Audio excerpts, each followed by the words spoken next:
cher Ronin, bienvenue sur la chaîne Running Hood. Aujourd'hui, nous allons faire une review sur le modèle Silver Dragonfly de la marque Murasame. Tout d'abord, la marque, le modèle, le vendeur. Donc voici le Silver Dragonfly de la page web du site Murasame. Vous pouvez voir donc ces photos du modèle Silver Dragonfly. Donc c'est une marque qui me semble très authentique au niveau du choix de ses Koshirae. C'est un acier qu'ils annoncent comme étant 1095 avec une Nagasa de 71 cm, une Sori de 1,52, du cuivre sur Fushika Shira et la Tsuba, une Tsuka de 28 cm, deux Mekugi, des sépas en cuivre, abaki en laiton et un poids de 1165 grammes sans saya pour un prix d'environ 900 €.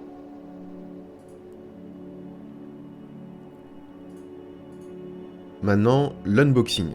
Donc, tout d'abord, j'apprécie particulièrement le Shinonome, donc la housse de katana, qui, je trouve, représente bien l'authenticité de la marque Murasame dans sa sobriété et toujours un look sur leurs modèles qui sont très sympas.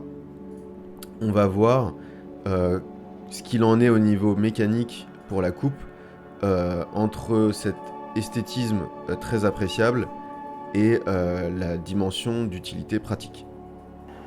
Nous commençons donc cette review avec ce modèle Dragonfly. Tout d'abord, c'est un modèle Nohi, c'est-à-dire que c'est une lame pleine. Et les tons, les coloris, donc c'est la couleur prédominante, c'est le marron.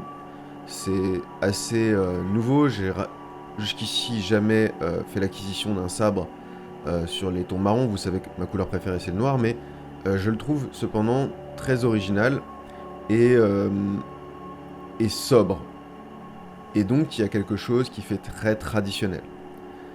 Et ça, c'est vraiment sympa. Donc là, vous pouvez voir le hamon. Il est très visible et très joli. Maintenant, les mesures. Donc, elles ont été réalisées après les tests de coupe. L'acier est 1095, 0,95% de carbone, sans Niku.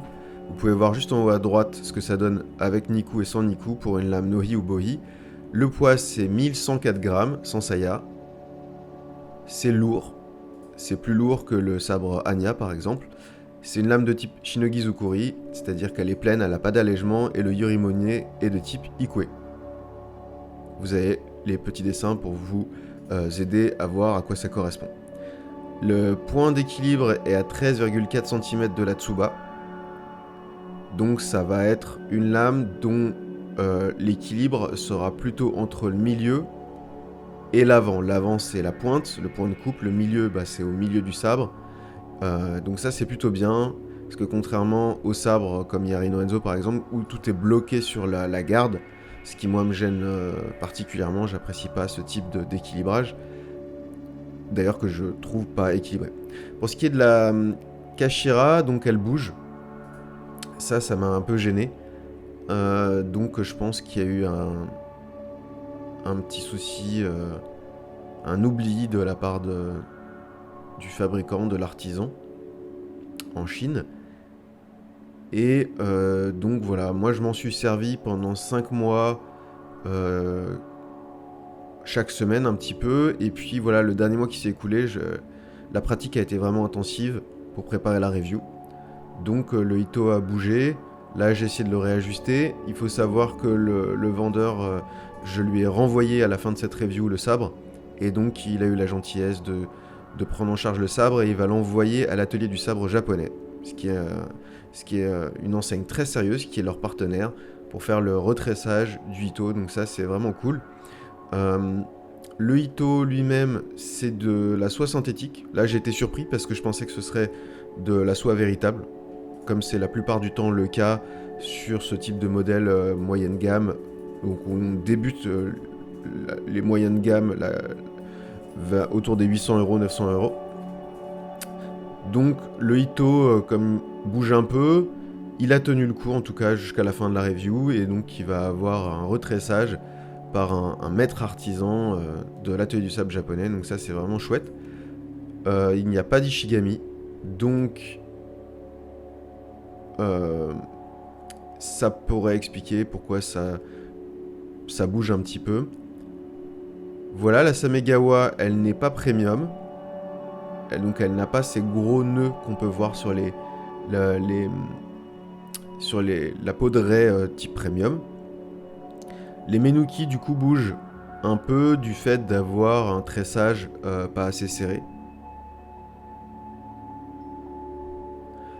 Voilà, bon après c'est vrai que sur des sabres comme le Hanya, donc je voudrais faire une review je sais pas dans l'année qui vient, parce que c'est un sabre dont ma première review j'avais pas les mêmes capacités qu'aujourd'hui, et j'aimerais bien lui refaire une review. Et bien les Menuki bougent un petit peu, mais pas trop.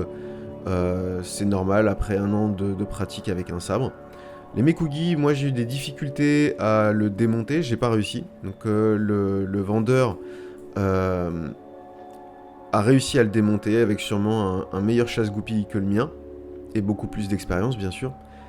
Et je verrai quand je recevrai le sabre pour le redémonter moi-même avec un meilleur chasse-goupille, et mesurer le poids des pièces en cuivre. Car les pièces en cuivre sont assez lourdes sur ce sabre. La Tsuba, elle fait 7,7 cm sur 6,7 cm. Donc c'est une taille assez standard. Moi je trouve que la Tsuba est vraiment jolie. Donc sur le thème de Silver Dragonfly, donc ça veut dire la libellule d'argent. Et la libellule, il me semble, chez les samouraïs, c'est le symbole de la bravoure. Voilà, ça c'est le dessin de cette Tsuba en cuivre. La Fushi et la Kashira étaient également en cuivre. Les Seppa sont annoncés sur le site comme étant en cuivre. Moi personnellement, je ne ferais pas là à vue d'œil une différence avec du laiton. La Habaki, normalement, elle est en laiton également.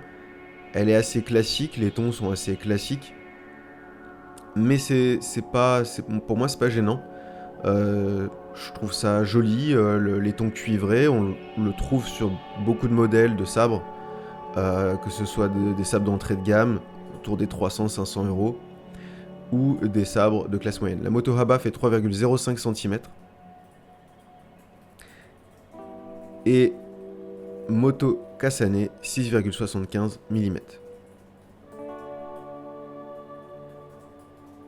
C'est une lame donc assez épaisse, autour de 6,5-7 mm sur Moto Kasane. On est sur une lame épaisse, donc il sera difficile de la tordre, mais elle sera assez lourde. Saki Haba 2,2 cm. Sur Saki Kasane 4,3 mm. Il y a peu de dégressivité entre Moto Kasane et Saki Kasane, ça va donc faire, d'après moi, une lame bien équilibrée. On a une Kokisaki, c'est notre première Kokisaki sur la chaîne. Elle est petite, mais originale, et elle se marie bien avec ce modèle. Le Hamon, pour moi, c'était un Sonbonsugi Shoji, plutôt un Sonbonsugi qu'un Shoji. Il est très visuel, très marqué, très perceptible. Donc pour ceux qui apprécient les jolis Hamon, vous serez très content du Hamon de cette marque. La Nagase, elle fait 71,1 cm. Elle est presque parfaitement adaptée à ma taille, à un 1 mm près. Et je l'ai mesuré avec et sans Tsuba. Donc la Sori et la Nagasa sont bel et bien, donc pour la Sori 1,8 cm et Nagasa 71,1 cm. Longueur de la Tsuka 27,1 cm, épaisseur ça va de 2,6 à 3,4 cm, mais on est sur la majorité de la longueur à 2,8, et une largeur de 3,45 sur 3,7 cm. C'est une Tsuka de type Aishi, c'est-à-dire qu'il y a un côté qui est longiligne et un côté qui est courbe. Et elle a une forme très agréable sur la prise en main. Je pense que ce soit pour quelqu'un de ma taille ou quelqu'un de plus grand, un 80-85. Il y a une vraie qualité au niveau de la forme de la Tsuka, épaisseur, et la prise en main est vraiment particulièrement agréable. C'est une lame rasoir, donc on va voir un petit peu plus tard quel test de coupe en papier j'ai pu faire et comment on peut faire un test qui permet de vérifier qu'une lame est bien rasoir, contrairement à une lame vraiment coupante ou une lame juste coupante. Kurigata Shitodome. Les Shitodome n'étaient pas fixés, donc j'ai dû les fixer avec de la colle. Bon, j'aurais préféré que ce soit fixé dès le démarrage, puisque sur un sabre de ce prix de classe moyenne à 900€, c'est mieux si c'est fait par l'artisan, parce que moi je risquerais de le faire un petit peu moins bien ou d'abîmer le Kurigata en corne de buffle. La saya est particulièrement belle, vraiment bien travaillée au niveau des finitions. C'est une des plus jolies saya que j'ai pu voir sur un Shinken fait en Chine. La Koiguchi est très très propre. Il y a vraiment, on sent un vrai travail de l'artisan qui s'est donné du mal. Et ça, j'apprécie vraiment particulièrement pour les dégainés rengainés, pour les Noto ou le Nikuichi. Et elle a des super finitions. Donc pour travailler une main en bateau d'eau, c'est vraiment très agréable. Donc on a de la corne de buffle marron sur la Koiguchi, Kurigata et Kojiri. Elle est très jolie, elle est bien travaillée, elle est bien fixée, il n'y a rien qui bouge. Voilà, une Koiguchi fiable, c'est important si vous travaillez le bateau d'eau comme moi. Ce sabre est fait a priori pour le Tamashigiri d'après la page du site web du vendeur. Mais moi j'ai travaillé aussi en bateau d'eau et vraiment c'est important d'avoir une bonne saya sécurisée avec de la corne de buffle pour travailler le bateau d'eau. La Kojiri, elle est également très sympa. Le petit hic, selon moi, c'est le Sageo, puisqu'il est en soie artificielle, donc c'est du polyester ou de la cellulose.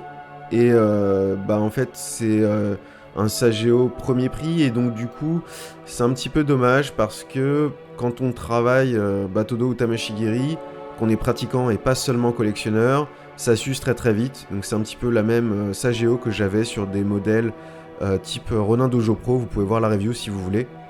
Donc voilà, c'est une Sageo qui tient pas dans le temps, elle s'use très vite et elle fait des espèces de petits nœuds comme ça, donc c'est pas indispensable. Bon, après je peux racheter une autre Sageo et la mettre sur ce sabre, mais j'aurais préféré une Sageo type Japon ou même en polyester mais assez épaisse.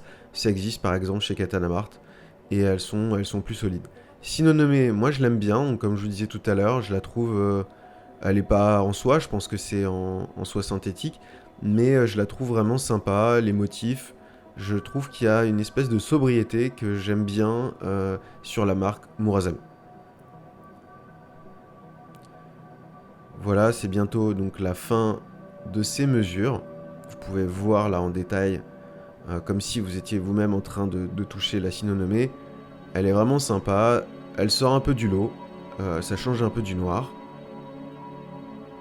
Donc les mesures, on a vu 71,1 cm pour la Nagasa, on est sur du 1095 pour l'acier, carbone, 1,104 kg, 13,4 cm point d'équilibre à partir de la Tsuba. Je vais sur la colonne de droite, donc on a vu que c'était une Tsuka type Aishi, le Tsukamaki est type Inerimaki, donc croisé, il n'y a pas d'Ishigami. La forme du Mune, c'est Yorimune Ikue, et on a une petite Kisaki, Kokisaki, et une saya de type Ansame Kuoro, c'est-à-dire avec de la peau de raie. Maintenant, les tests de coupe papier. Donc je les ai réalisés après les tests de coupe, et ils ont été faits à la main droite, à la main gauche. On peut voir, ça coupe avec une grande facilité. Donc c'est normal, c'est une lame rasoir. Sur les coupes, on va dire traditionnelles au papier, on coupe à 45 degrés, entre 30 et 45 degrés. Et normalement, on doit y arriver avec une lame très coupante et forcément rasoir. Au son, je ferai un épisode là-dessus, les lames très coupantes et rasoir réagissent pas de la même manière, et c'est un corps différent pour juste coupante. parce que ça ne traverse pas, ça c'est du papier A4 pour imprimante tout simple, ça traverse pas de la même manière et ça fait pas le même son, donc l'aiguisage est perceptible au son. C'est pour ça que j'aime bien travailler en intérieur, c'est pour ça aussi que là je vous fais écouter les sons en intérieur. Et là vous avez le test de coupe rasoir, c'est-à-dire que je vais pas faire un mouvement de coupe qui va donc de la Tsuka à la Kisaki, je ne fais que pousser vers l'avant, donc c'est pas un mouvement de coupe, c'est un mouvement de poussée.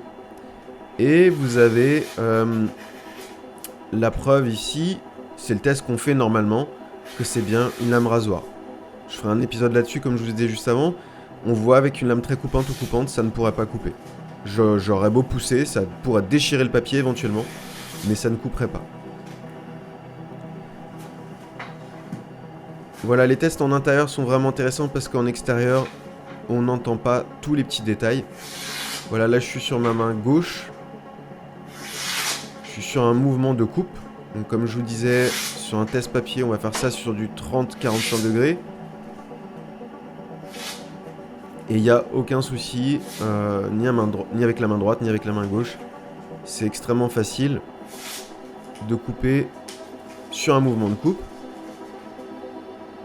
Faut savoir que plus le papier a une section qui est petite, plus c'est difficile pour un tranchant de passer à travers. Ou un papier qui est fin. Plus le papier est fin, plus c'est difficile. Et donc pour évaluer une lame, si vous prenez un papier comme ça, plus je vais arriver sur des petites sections de papier, plus ça va être difficile pour la lame d'arriver à couper. Donc quand ça passe tout seul comme dans du beurre, c'est que la lame fait très bien son travail. C'est le cas ici. Le seul petit hic, c'est que c'est quand même une lame assez lourde. Et le cuivre va surcharger la Tsuka. Donc c'est très vite fatigant, il faut que je fasse des pauses. Puisque là je suis en travail à une main. Même pour couper de simples morceaux de papier, c'est assez fatigant. On va faire maintenant le test de coupe rasoir à la main gauche.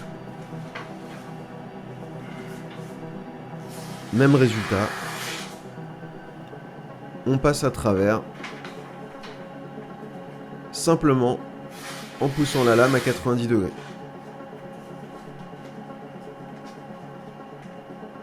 Même chose avec des plus petites sections de papier.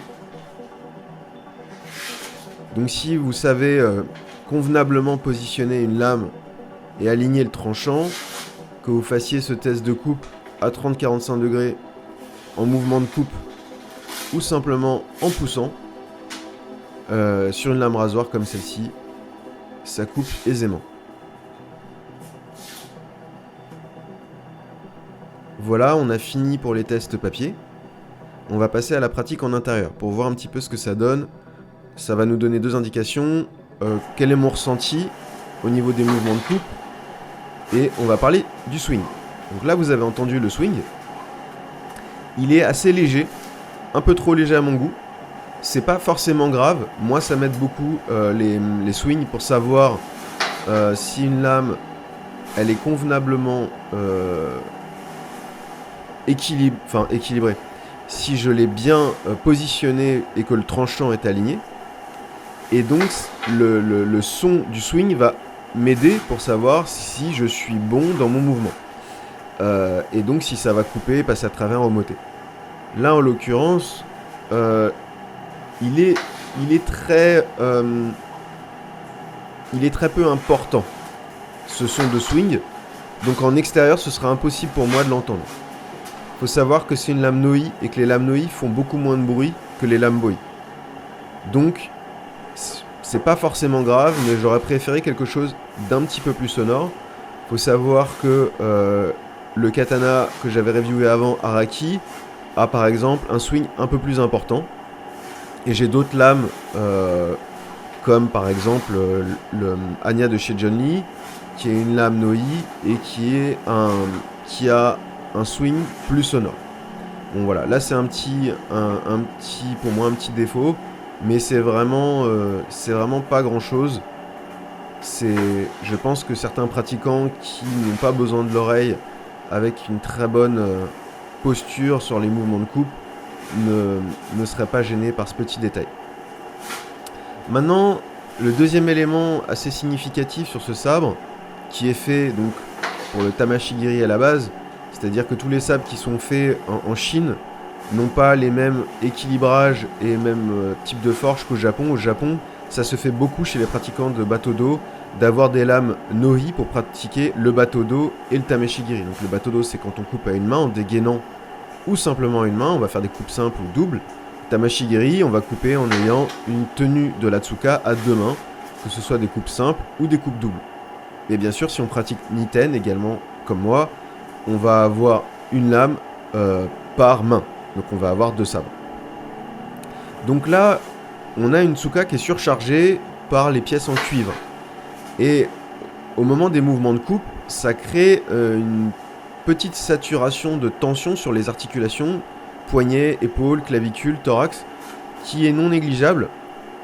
Donc moi j'ai fait les tests en travaillant en bateau d'eau, en Tamashigiri et en Niten.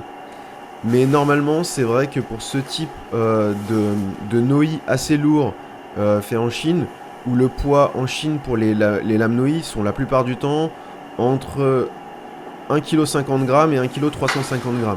Donc ça reste très lourd pour pratiquer du bateau d'eau. Donc il faut vraiment éviter de pratiquer bateau d'eau. En tout cas, celle-ci pour moi, c'était trop lourd dans les sensations et donc ça tirait sur les articulations, poignets, épaules, clavicules, thorax. Donc je devais vraiment faire attention. Et donc cet excès du poids de cuivre m'a gêné sur les doubles coupes en Tamashigiri et sur les coupes simples et doubles en bateau d'eau. Donc je devais vraiment faire attention à chaque mouvement, d'avoir une position très très propre et des muscles bien assemblés, des bonnes connexions musculaires pour ne pas me blesser, tout simplement. Donc c'était assez éprouvant sur toutes les coupes doubles, on va dire, et assez facile sur les coupes simples, que ce soit bateau d'eau ou Tamashigiri. Parce que la Kashira, elle amène une double charge. Comme le poids de la lame est bien équilibré, la sensation est vraiment agréable, c'est vraiment fluide. On a une lame dont le poids est entre le milieu du sabre, le milieu de la lame et l'avant de la lame. Donc pour transférer le poids du corps pour faire une coupe, c'est vraiment agréable. Mais comme à l'arrière, on a ce poids trop important sur la Tsuka, au moment du mouvement de coupe, vous avez un double transfert. Vous avez un transfert vers l'avant qui est harmonieux et un transfert plus gênant où le poids va rester chargé sur la Tsuka et donc ça va tirer sur les poignets. Donc c'est gérable sur des mouvements de coupe simples, mais ça a été plus désagréable sur les mouvements de coupe double. Maintenant en Tamashigiri, donc sur les coupes simples, puisque là on commence les tests en extérieur, comme c'est une lame bien équilibrée avec un certain poids, c'est quand même lourd, 1 kg 100 g, il y a peu de puissance à mettre dans la lame pour faire des coupes simples. Et comme elle est rasoir, elle passe vraiment facilement à travers. Donc là je suis pas à l'oreille, j'étais pas du tout à l'oreille, j'étais que à la proprioception, à la perception de mes muscles dans l'espace et de ma position corporelle pour faire mes mouvements de coupe. Et j'ai eu aucun souci sur les coupes simples. Ça a passé à travers, et comme la lame est bien équilibrée, je n'avais pas de problème sur les arrêts, je faisais pas d'overswing. Pour les coupes doubles, ça a été beaucoup plus compliqué. Du fait d'avoir cette charge trop importante sur la garde, j'arrivais pas à revenir assez rapidement sur ma deuxième coupe. Cependant, il y a eu cette très belle surprise. C'est la première fois que j'arrive à couper un Mugen Dachi avec une coupe double à une main.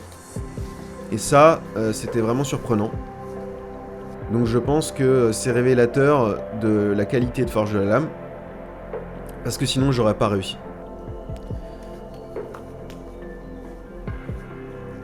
Donc, j'ai poursuivi sur des coupes simples après cette coupe double. Certes, difficile. Je vous cache pas que c'est très difficile avec un sabre aussi lourd et les pièces de cuivre d'arriver à passer un doublé à une main en ukiuchi, c'est très difficile.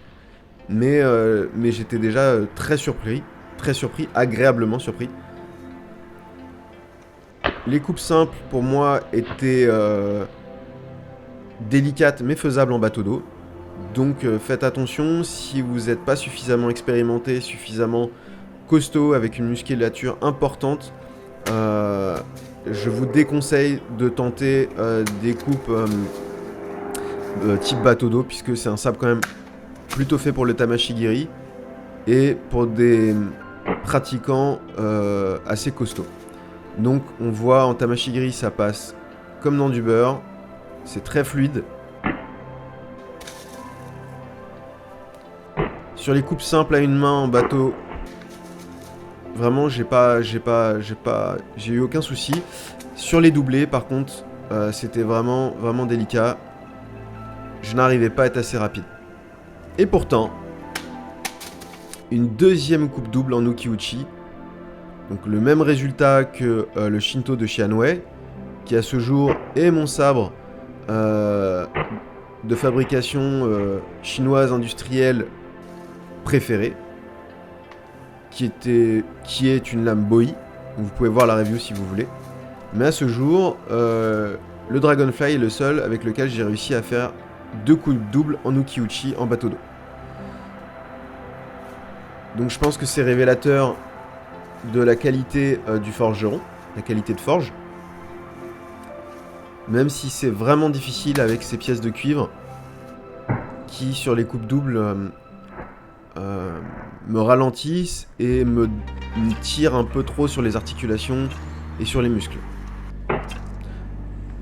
Donc j'ai continué sur des coupes simples, en bateau, et honnêtement c'était très facile.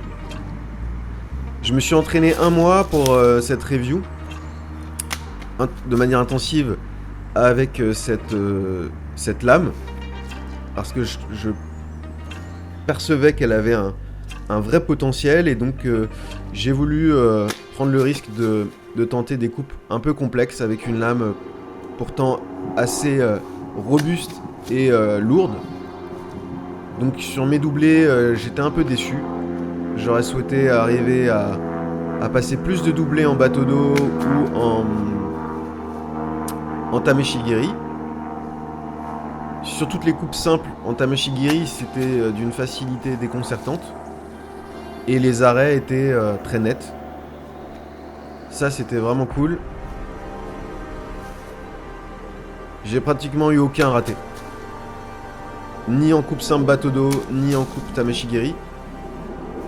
Alors bon, il n'y a pas que la lame qui est évaluée, il y a aussi moi. Je m'évalue sur chaque review. Je fais le point sur les avantages, les inconvénients du sabre. Et quels ont été les résultats de mes coupes, que ce soit en extérieur ou en intérieur. Donc voilà, j'ai vraiment eu des difficultés sur les doubles, même en tamashigiri. Ça peut être dû à un excès de fatigue, puisque comme c'est une lame lourde, les muscles peuvent se relâcher après avoir fait les coupes doubles en bateau d'eau que j'ai fait juste avant. Et donc mon corps peut se fatiguer, du coup la posture peut être moins propre, ça peut expliquer pourquoi j'ai eu plus de difficultés. Mais je pense honnêtement que toutes les coupes doubles ont été délicates parce que la tsuka est trop lourde.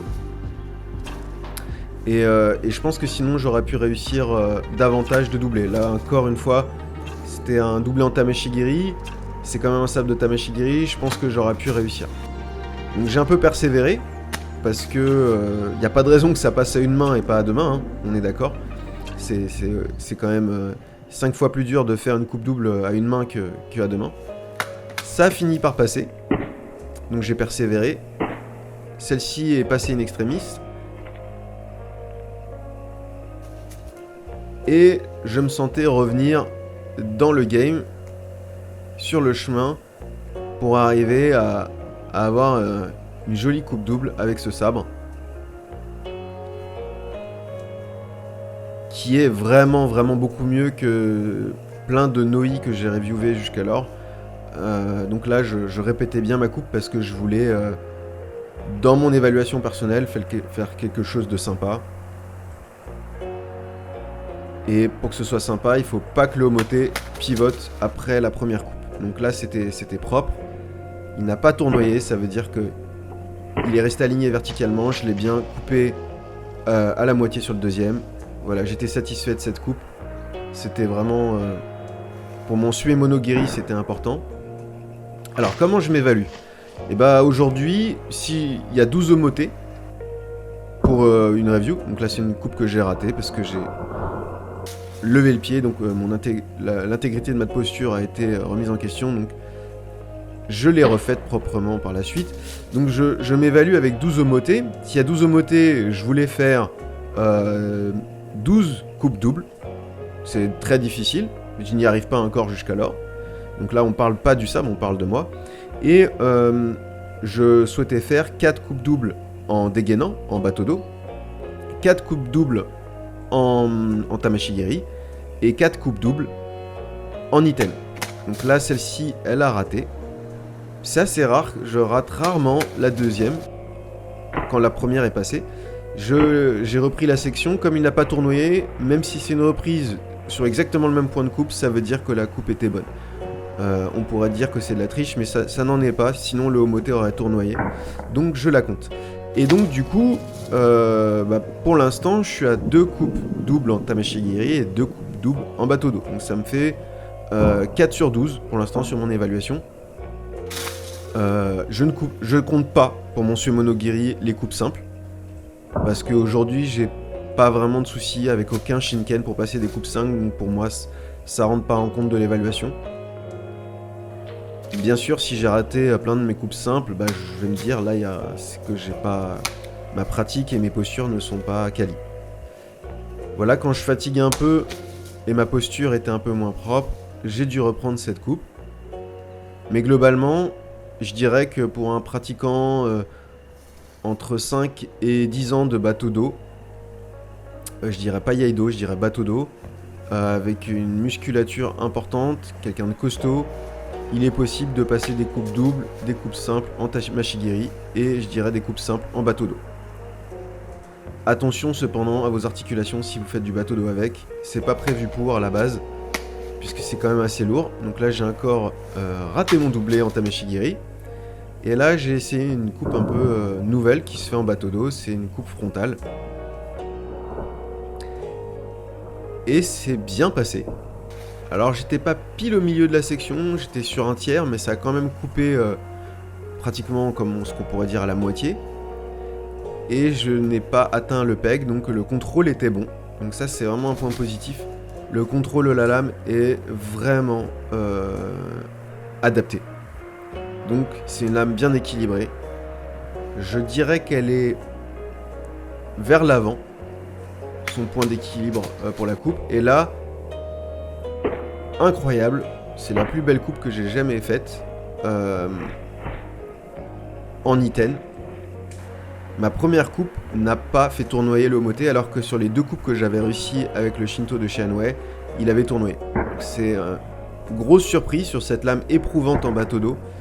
Grosse surprise sur cette coupe de Niten qui est la plus belle que j'ai jamais faite. Donc très surpris. C'est vraiment un sabre de tamashigiri. Pour le bateau d'eau, il est vraiment rugueux à cause du cuivre.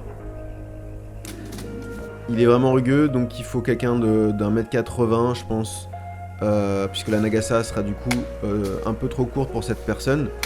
Et donc du coup ce sera facile et son squelette sera assez costaud, avec une musculature importante, quelqu'un d'entraîné, il n'y aura aucun souci. Voilà, pareil, comme je fatigue assez vite avec ce sabre, je dois reprendre certaines coupes à une main. Mais en iten, je dirais qu'en iten,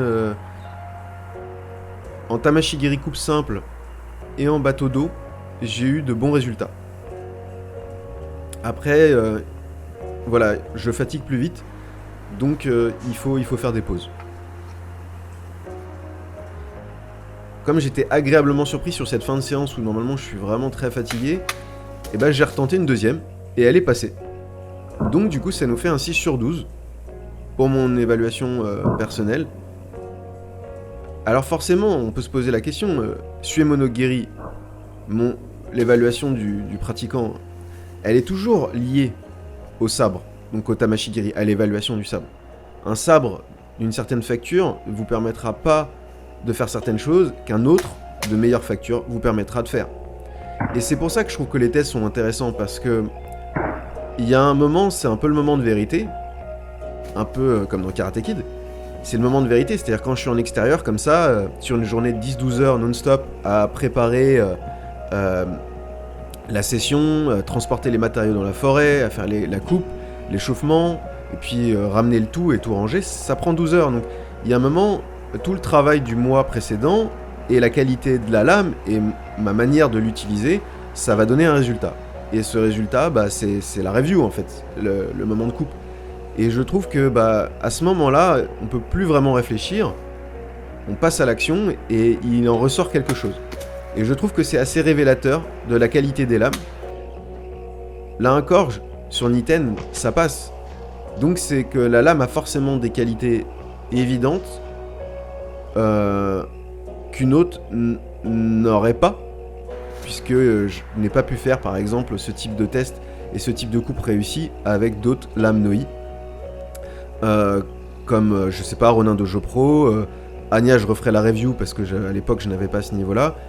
Et donc je ne pourrais pas dire pour Anya, qui a quand même un sabre Noi avec de grandes qualités, puisqu'il fait 1,70 kg, donc la lame est pas trop lourde, elle est moins lourde que celle-ci. Et un prix moins important. Et puis le Araki que je viens de reviewer, on va faire le versus bientôt Silver Dragonfly versus Araki. On va voir quelle est la différence entre une lame bien équilibrée, même avec un excès de poids dans la garde, et une lame dont le poids de la lame est bloqué dans l'Atsuka. Vous pouvez déjà vous faire une idée aujourd'hui, puisque vous avez vu la review d'Araki, ce que j'ai pu faire, et puis ce que j'ai pu faire avec cette lame. Mais on verra ça pendant le versus Yarino Hanzo versus Murasame. Donc là, c'est les coupes de la fin, de petites sections, donc c'est des coupes de Tameshigiri. Et elles sont... c'est passé très facilement. Pour soulager un petit peu les articulations, puisque c'est quand même une lame vraiment lourde. Et avec une Tsuka, pour moi, pas évidente. J'ai pris une garde haute, et vous avez pu voir. Et du coup, c'était beaucoup plus facile pour faire ces coupes de fin de session. Garde haute. Ou garde sur le côté. Là, c'était Suihei. Les arrêts avec cette lame sont vraiment, vraiment sympas. Et même à une main, il n'y a pas d'overswing. C'est facile de l'arrêter net. Donc j'ai appris avec le temps à les gérer d'une manière différente. D'habitude, moi, je mets pas mal de puissance dans mes coupes. Surtout quand vous faites du Mugen Dachi en Omote, c'est un Omote très dur, contrairement au Junli Omote. Vous avez dû voir dans cette review la différence, il y avait 8 Mugen Dachi et il y avait 4 Junli. Ou Gozamat, c'est quasiment la même marque. Et honnêtement, en mettant un peu de puissance, elle traverse en utilisant bien le poids de la lame. Et comme elle est bien équilibrée, elle s'arrête. Et ça, c'est bien pour la forme du pratiquant. Voilà, c'était vraiment, vraiment facile. J'avais gardé des sections de diverses tailles, mais c'est vrai que les plus agréables, c'est celles-ci, celles qui font 20-30 cm. Voilà, on coupe pile à la moitié, ça fait 2x10 ou 2x15, et là c'est net. Moins les sections de moté vont tournoyer dans l'espace et s'excentrer du stand de coupe, plus ça veut dire que la coupe est qualitative. Voilà, là vous aviez un Gyaku Kessa. Et je suis pas emporté par la force du mouvement. Donc c'est vraiment clairement un sabre de Tameshigiri. Il n'y a pas photo. Entre ce que j'ai pu faire en termes d'aisance de coupe, d'aisance de pratique, entre ce que j'ai pu faire sur du Tameshigiri, coupe simple, très facile. Coupe double, on a vu beaucoup plus compliqué. En tout cas pour moi c'était vraiment, vraiment compliqué. Bateau d'eau coupe simple, pour moi c'était faisable. Bateau d'eau coupe double, très compliqué. Et Niten, faisable. Éprouvant, mais faisable. Donc, ma foi, pour un sabre Noïs, c'est plutôt des bons résultats. les petites choses que je changerais, je mettrais, moi personnellement, de la soie, de la véritable soie, parce que je trouve que c'est un très beau Koshirae. Koshirae, c'est le look du sabre, c'est l'ensemble des pièces qui vont constituer le design du sabre. Je mettrais de la véritable soie, que ce soit pour le Ito de l'Atsuka ou pour la Sageo. Je trouve que ça le mettrait davantage en valeur. Et je mettrais pas des pièces de cuivre parce que ça annule un petit peu la qualité de forge de la lame. Je mettrais des pièces en fer ou en métal. Voilà. Donc c'est la fin de ces tests de coupe qui ont été très surprenants. Au vu du poids de la lame, pour un sabre de classe moyenne, ça me semble très probant comme résultat. Donc je pense que vous avez pu vous faire une idée de ce qu'on peut faire avec si on pratique le Batodo ou le Tameshigiri. On va passer maintenant à la conclusion. On va retourner au dojo et voir les notes qui sont les miennes, qui ne regardent que moi, c'est mon retour. Vous savez que je donne toujours des notes. C'était un sabre assez complexe, donc il a fallu que je me creuse un peu la tête pour pour séparer les éléments, pour voir les différents aspects du sabre. Donc la Tsuka pour moi c'est la maniabilité, la forme 8 sur 10, la taille 8 sur 10, la tenue 8 sur 10, solidité des matériaux j'ai trouvé 4 sur 10 puisque ça bougeait, sécurité de la lame 7 sur 10, design 8 sur 10, qualité des matériaux, pour la Tsuka j'ai trouvé qu'entre le cuivre et le Ito qui est en polyester 4 sur 10, poids, je l'ai trouvé trop lourde, 3 sur 10. Donc pour les articulations et pour les poignets, je lui ai mis 4 sur 10 parce que j'ai trouvé que c'était un petit peu trop dur pour les articulations. Maniabilité pour le Tameshigiri, 8 sur 10. Après, ça regarde que moi, mais j'ai mis maniabilité pour le Tameshigiri coupe double, 6 sur 10. Pour le bateau coupe simple, 6 sur 10. Pour bateau coupe double, 4 sur 10. Et pour Niten, 6 sur 10. J'ai mis rapport qualité-prix. Pour la Tsuka, ça regarde que moi, 5 sur 10. Je l'ai trouvé un petit peu trop lourde et trop difficile à manœuvrer. Et donc, je pense qu'on pourrait faire un peu mieux en mettant de la soie véritable et et comme je vous disais tout à l'heure, avec une Tsuba et des Fushikashira en fer. Donc la lame, donc c'est quoi une lame ? C'est le transfert du poids du pratiquant. Nagasa 8 sur 10, acier 8 sur 10, tranchant 9 sur 10, poids 5 sur 10, je pense qu'on pourrait la rendre un petit peu moins lourde, 1,50 kg, balance 8 sur 10, solidité 8 sur 10, swing 5 sur 10, un petit peu trop léger, amon 8 sur 10, rapport qualité-prix 8 sur 10. Donc c'est, je pense, vraiment une bonne lame.